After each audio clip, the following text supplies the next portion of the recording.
Boa noite. Matei, não nego e me sinto a pior pessoa do mundo.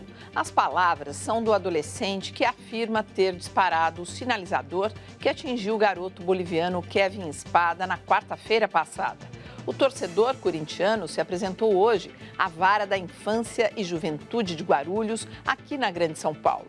O Jornal da Cultura tenta responder nesta edição todas as dúvidas em relação ao caso, que envolve dois países com leis diferentes e um menor como suposto autor do crime. E veja também outros assuntos importantes desta segunda-feira. Chuvas deixam mais de 300 desabrigados em Cubatão, no litoral paulista, e a prefeitura pede doações. Apartamentos estão cada vez menores, mas os preços continuam nas alturas. Cardeal escocês acusado de atos impróprios dentro da igreja não vai participar do conclave para a escolha do sucessor de Bento XVI. Raul Castro vai ficar mais 5 anos como presidente de Cuba antes de entregar o poder. Eleições parlamentares na Itália. Partido de centro-esquerda lidera apurações, seguido de perto pela legenda do ex-premier Silvio Berlusconi.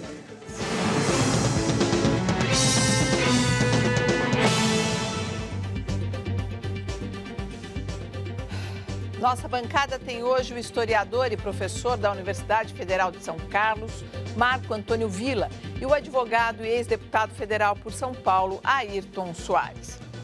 Menor que afirma ter disparado o sinalizador que matou o jovem boliviano prestou depoimento hoje à tarde.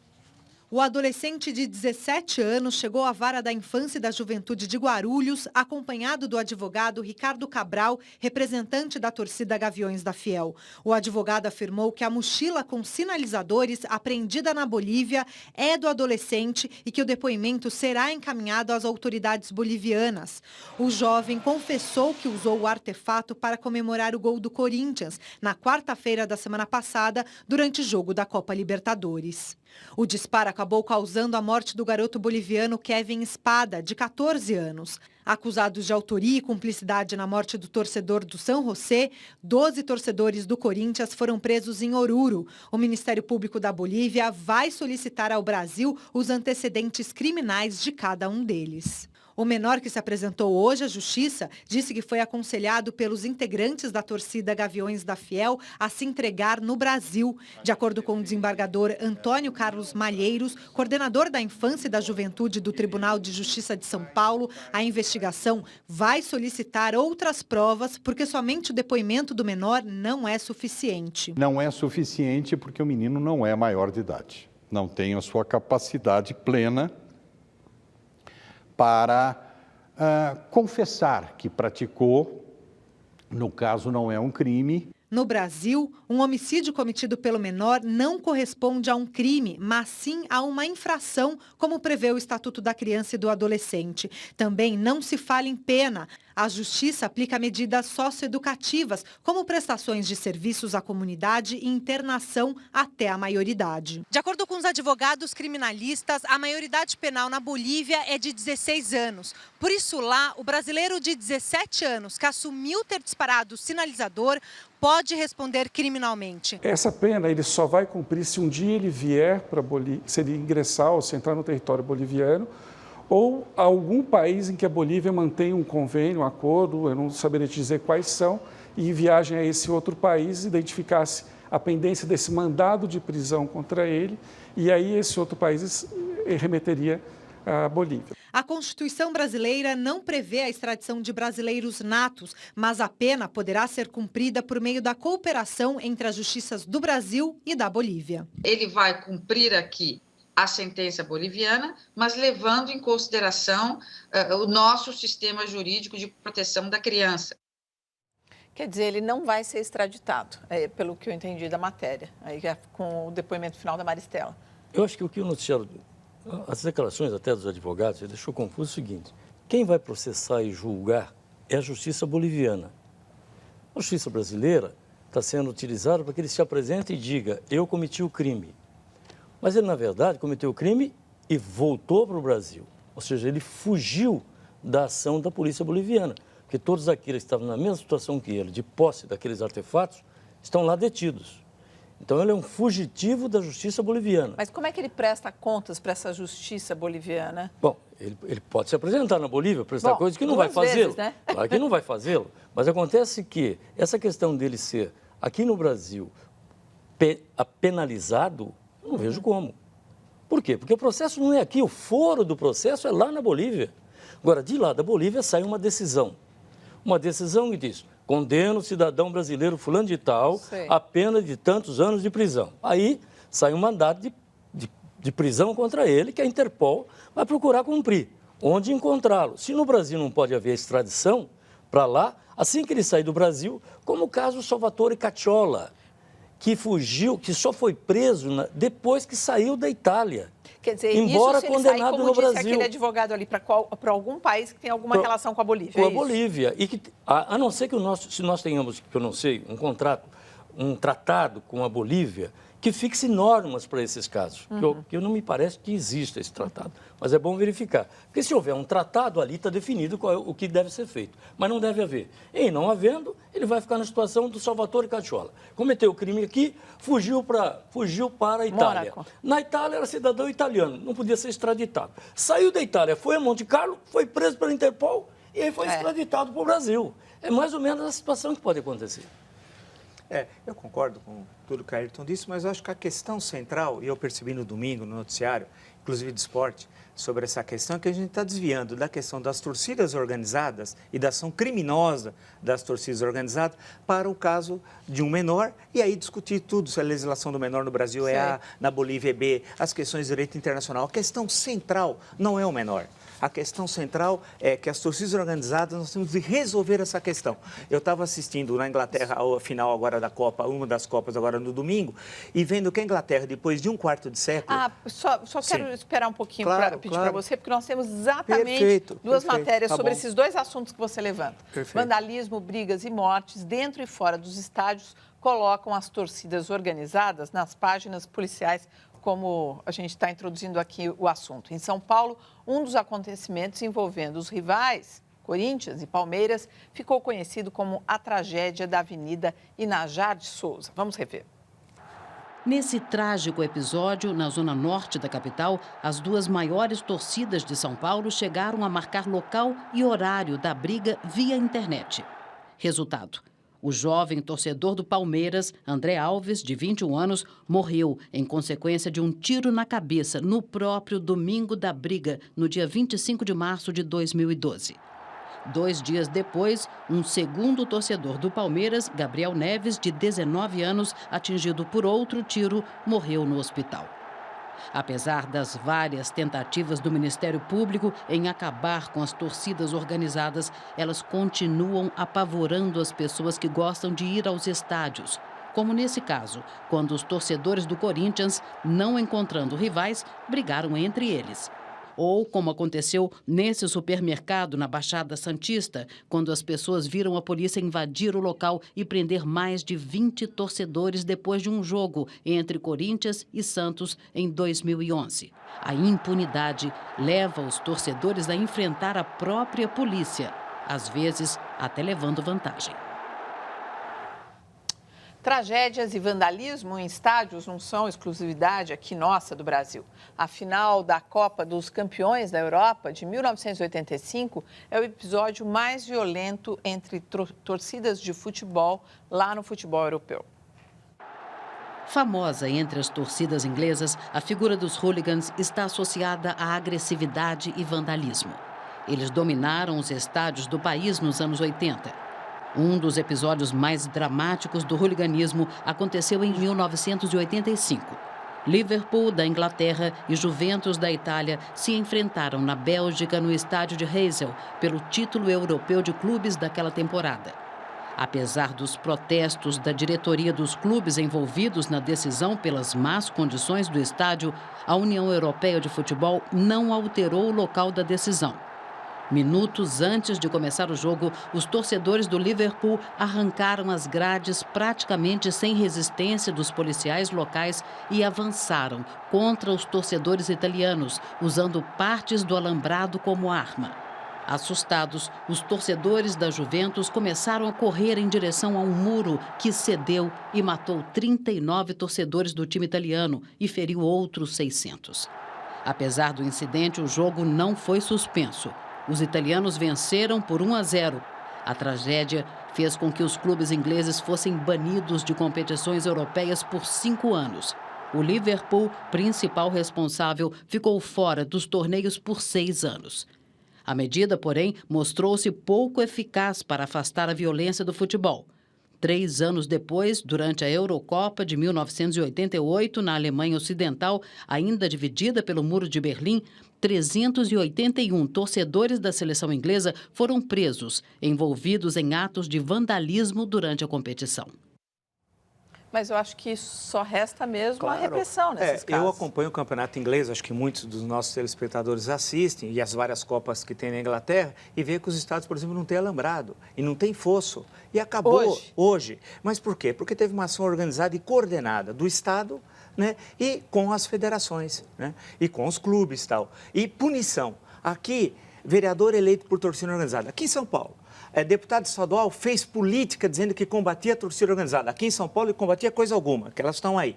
Quem se lembra da Copa São Paulo de Juniores dos anos 90, 94, se não me engano, quando o menino foi morto no Pacaembu, nós estamos há 20 anos e não aconteceu nada. Por quê? Porque nós não temos, primeiro, não temos poder público. Segundo, as pessoas que exercem o poder público têm medo da autoridade, de exercer autoridade. Por exemplo, de proibir as torcidas e fazer com que aqueles que forem indiciados, na hora do jogo, vão à delegacia, como foi feito na Inglaterra, e exerçam o poder de fato. Mas tem medo, porque não, o voto que nós damos a eles desprezam. E sem isso a gente não vai resolver. Porque as torcidas organizadas hoje são bandos, são quadrilhas, algumas com vinculações estranhíssimas, todo mundo sabe, não tem coragem de dizer, e é necessário acabar com isso. Agora, quando é que o poder público vai querer que termine com as mortes, como nós vimos na Bolívia?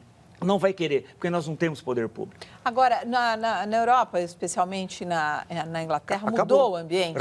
Olha, outro mundo, é outro esporte. Parece que o futebol é outro esporte e é outro mundo. Parece que nós estamos em Marte, nós estamos no Brasil. Então, assim a gente fica até confuso de saber se é o futebol, o jogo, que é violento aqui, claro, que inspira a torcida, ou a torcida que inspira o jogo violento em campo. Um contraponto aí.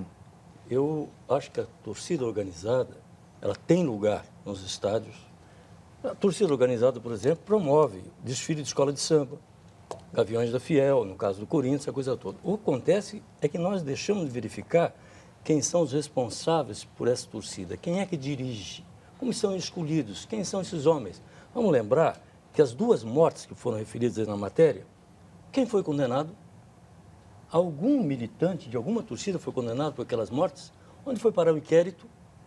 Qual a autoridade do clube, ou do Palmeiras, ou do Corinthians, no caso que foi exposto agora, que foi exposta como responsável? Essas disputas dentro dos clubes não faz com que hajam divisões de torcidas apoiando um ou outro candidato, e o candidato que ganha passa a patrocinar viagens como essa, por exemplo, à Bolívia. Como é que o cidadão pode ficar na Bolívia 2 dias de viagem, 3 dias? Ele não trabalha, ele não faz nada? Alguém está bancando isso. E mais ainda, quantos instrumentos daqueles sinalizadores foram encontrados? Estava lá, com todos aqueles que estão presos, eles só estão presos porque foram revistados e com eles foram apreendidos sinalizadores semelhantes àquele que vitimou o menor boliviano. Então, peraí, esse rapaz que foi comprar na 25 de março, e aqueles foram comprar onde? Será que isso não é tudo uma coisa orquestrada, que se compra e que se distribui? E quem orquestra faz essa orquestração? Aquele instrumento letal, como ficou demonstrado. Não é verdade? Então, acho que tem que ser verificado isso. Escola de samba vem de torcida organizada, vem de corintianos, perfeitamente legal que haja. O problema é saber quem é responsável pelos atos dessas pessoas. Só vai resolver o problema da violência quando nós extinguirmos as torcidas organizadas. O poder público precisa ter coragem. De suspender uma... Suspende por 1 ano. 1 ano. 1 ano. Tira os alambrados, tal qual na Inglaterra. Os alambrados é um instrumento até... acabe com isso. Faça um mínimo de controle. É possível fazer um mínimo de controle quem está lá. Tem câmeras para tudo. Filmam tudo as câmeras, não filmam? Não pode filmar quem comete os atos de violência? Claro que pode. Imputem as violências ao clube. No caso, para perder mando de jogo, multa, etc. Acaba isso. É necessário ter uma ação do poder público. A autoridade está aí, a lei está aí. É que nós não temos poder público. Olha, e uma informação aqui, que é uma nota, na verdade, sobre os homicídios, que não, acho que não é uma boa notícia, deixa eu ver aqui. Bom, o mês de janeiro registrou aumento de quase 17% no número de homicídios na cidade de São Paulo. Foram 98 assassinatos contra 84 no mesmo mês do ano passado. Os dados foram divulgados hoje pela Secretaria da Segurança Pública do Estado. Outros crimes também registraram aumento. Estupro, mais 26%. E roubo de carros teve alta de 10%. Enfim, más notícias para os moradores da cidade. A família de um ex-paciente do Hospital Evangélico de Curitiba está reunindo documentos para tentar provar que Daniel Garcia Ribas foi mais uma vítima da médica Virgínia Helena Soares de Souza. Entre os documentos está uma carta escrita pelo próprio Daniel em que ele pede para a família tirá-lo do hospital porque tinha medo de morrer ali. A médica Virgínia Helena foi detida terça-feira em operação da Polícia Civil, acusada de apressar mortes de pacientes na UTI do Hospital Evangélico, o segundo maior da capital paranaense. Outros 3 médicos foram presos no final de semana, também acusados de cumplicidade com a doutora Virgínia. 7 homens armados invadiram a delegacia de Londrina, no interior do Paraná, na noite de ontem, renderam 2 plantonistas, roubaram armas, um carro e provocaram a fuga de 61 presos. O objetivo da quadrilha era resgatar 2 detentos presos por tráfico de drogas. 30 policiais e um helicóptero, carros e motos foram mobilizados para capturar os bandidos. Um morador de rua de 50 anos foi espancado e apedrejado até a morte por 4 homens e uma mulher em Porto Alegre, no Rio Grande do Sul. Um dos agressores se apresentou à polícia e disse que havia sido assaltado pelo homem. Os outros 4 participantes ainda não foram identificados. Imagens gravadas pelo sistema de segurança da Prefeitura de Porto Alegre mostram o mendigo sendo imobilizado por uma pessoa enquanto apanha de outras. A Defensoria Pública do Estado do Rio Grande do Sul vai mover a ação indenizatória contra o governo do estado e a Prefeitura de Santa Maria por danos morais e materiais decorrentes da tragédia na Boate Kiss, em 27 de janeiro. O incêndio matou 239 jovens. Músicos, clientes, funcionários e os donos da casa noturna continuam sendo ouvidos na delegacia. 4 pessoas estão presas. 2 músicos da banda Gurizada Fandangueira, que se apresentava na boate, e os sócios do estabelecimento, Elisandro Caligari Spor e Mauro Hoffman. Eu gostaria de perguntar para vocês sobre essa série de notícias que a gente deu aí, que também outros veículos dão e tudo mais.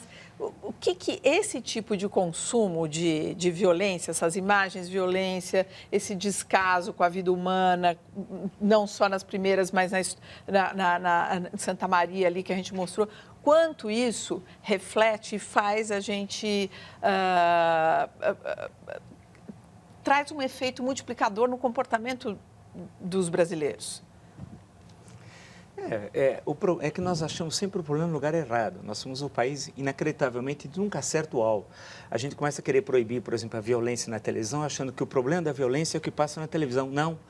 A sociedade, a estrutura do Estado brasileiro não consegue cumprir suas atribuições, ou seja, o Código Penal. Não, é um absurdo, Vila, a justiça não age.